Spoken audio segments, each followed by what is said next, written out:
غلام قادر روہیلا سی نا، انہیں تیمور لنگ جڑا سی انہوں قتل کر دیتا.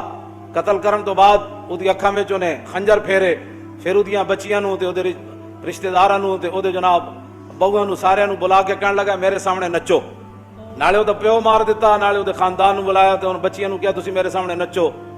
او جڑیاں تیمور لنگ دیاں وڈیاں وڈیاں زنانیاں سن، پھپھیاں خالہ، انہاں غلام قادر روہیلا نوں کہن لگے اے حکومت آنی جانی شے وے، ایڈا ظلم نہ کر کے اسی پردہ دار عورتاں اور شاہی خاندان دیاں بچیاں ساڈے نال تے تو ہن نچن دا جڑا آرڈر ہے نا اے نہ کر.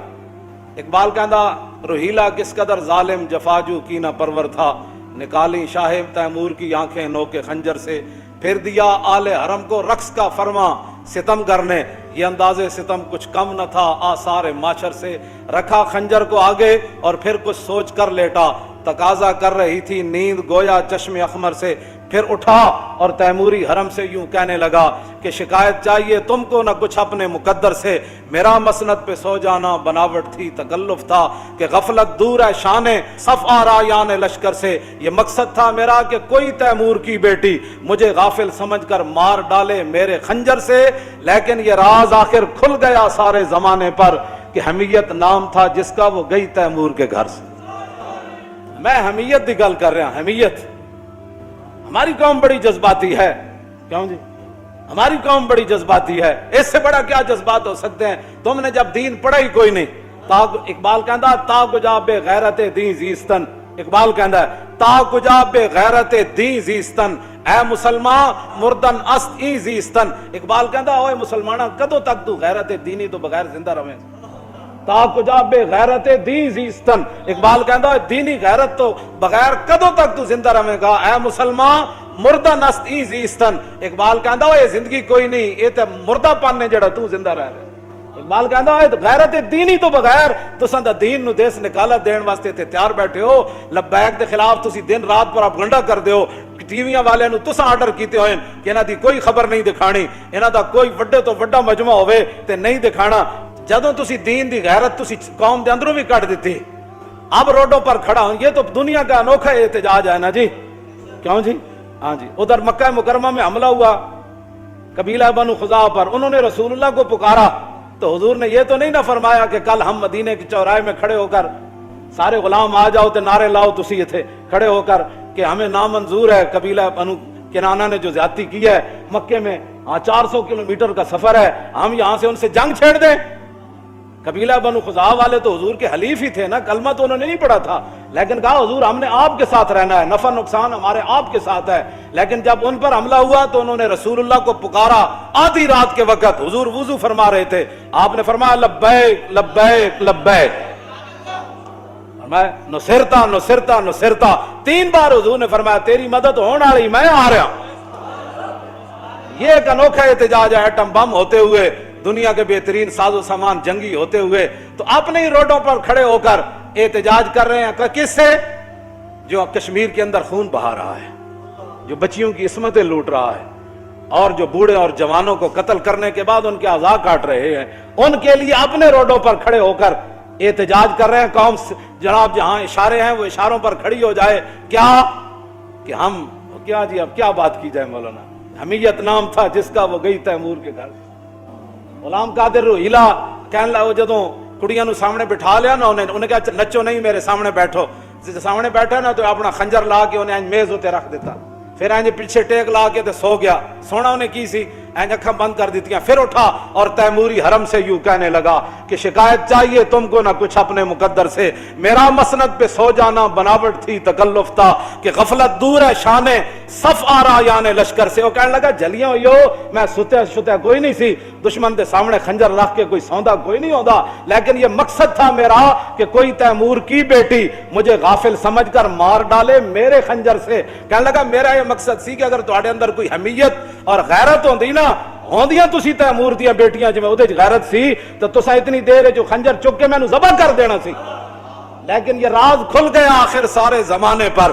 کہنے لگا یہ خنجر میں نے رکھا اور پھر اٹھا کے تم ایسے کانپ رہی تھی تو میں دنیا کے اندر یہ راز کھل گیا کہ حمیت نام تھا جس کا وہ گئی تیمور کے گھر سے. کہنے لگا حمیت اور غیرت جو تھی نا وہ تیمور کے گھر سے گئی ہے تو غلام قادر روہیلا اس پر قابض ہوا ہے. تو ہمارے پاس تو ساری چیزیں موجود ہیں. تم فوج کو کہو کہ جناب پوری قوم آپ کے ساتھ کھڑی ہے, آپ صبح 6 بجے کا ان کو جناب ایک اعلان دے دیں. کہا بس بھائی 6 بجے کے بعد سری نگر سے کرفیو نہ ہٹایا گیا اور فوج اور سارے گنڈے ہندو واپس نہ گئے تو پھر 6:01 پر پاکستانی فوج مقبوضہ کشمیر میں داخل ہو جائے گی.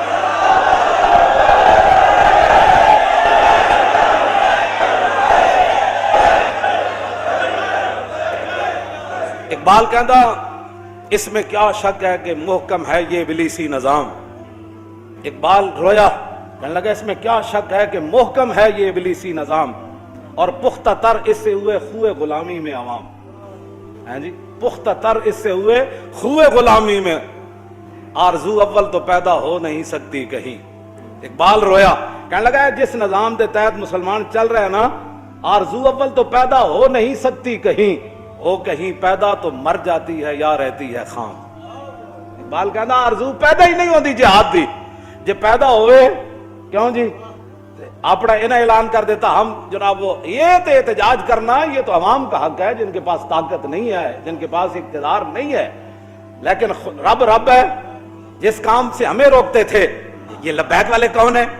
یہ آئے روڈ بند کر دیتے ہیں, خاکے باہر بنے ہیں, احتجاج یہاں کرتے ہیں. تو میں نے کہا حملہ کشمیر پر ہوا, احتجاج شارع دستور پر کیسے ہو گیا؟ کیوں جی رب ہے نا, جو حضور کے لیے نہ نکلے کم از کم کشمیر کے لیے تو نکلے. کیوں جی, لیکن وہ تو سجدہ ہوا ہی نہیں, سر جھکا دل جھکا ہی نہیں. وہ تو کیا باتیں کرتے ہو, جو باتیں تم ہم آج شارع فیصل بند ہوگا نا, آج تو کوئی ایمبولینس نہیں آئے گی نا, آج تو قوم کو کوئی نقصان نہیں ہوگا نا. آج سارا کچھ یہ نقصان تو صرف اس وقت ہوتا ہے جب کوئی حضور کی عزت کے لیے نکلتا ہے, اس وقت وہ دہشت گرد بھی بن جاتا ہے, اس کے لیے وہ جناب اس وقت ملک کے معیشت کا بھی نقصان ہو جاتا ہے. کیوں جی ایمبولینسیں بھی بند ہو جاتی ہیں, لوگ گھروں میں قید ہو جاتے ہیں, فلاں ہو جاتا ہے. خدا وہ جو کام تم حضور کے لیے نہ کر سکے یہ تو اپنی قسمت کی بات ہے. یہی تو امتحان ہے تنویر کہ کس نے کس کو خوش کرنا ہے. جی ہاں جی, اب تو موقع تھا مقبوضہ کشمیر میں داخل ہونے کا. پوری پچھلی ساریاں جناب قرض اتارن دا موقع سی, سارے قرض اتارن دا موقع سی. فتح مکہ والے دن جب رسول اللہ تشریف لائے نا تو صحابوں کو وہ باتیں بھولی تو نہیں تھی نا. کیوں جی وہ بھولی تو نہیں تھی. تو حضرت سعد بن عبادہ سب تو بڑا لشکر انہاں دے نال تے جھنڈا انہاں دے ہاتھ وچ, انہاں جدوں ویکھیا نا کہ حضور تے اوجریاں سٹن والے بھی اج کھڑے, بلال نو مارن والے بھی کھڑے, امیر حمزہ دے جگر تے کلیجہ کڈن والے بھی کھڑے, حضرت سمیہ دے ٹکڑے کرن والے بھی کھڑے, صدیق اکبر دے منہ تے جوتیاں مارن والے بھی کھڑے, حضرت حباب دے جسم وچ سوراخ کرن والے بھی کھڑے. تے حضرت سعد بن عبادہ کو برداشت نہ ہویا. حالانکہ حضور نے فرمایا کہنا کچھ نہیں, لیکن سعد بن عبادہ یہ ہماری قوم بڑی جذباتی ہے. ہاں جی, صحابی رسول جدوں ویکھے نا سارے کھڑے تو آپ نے فرمایا الیوم یوم الملحمہ الیوم تستحل الکعبہ. فرمایا آج لڑائی کا دن ہے, آج کعبے بھی بندے بڑھ کے رکھ دیں گے ذرا.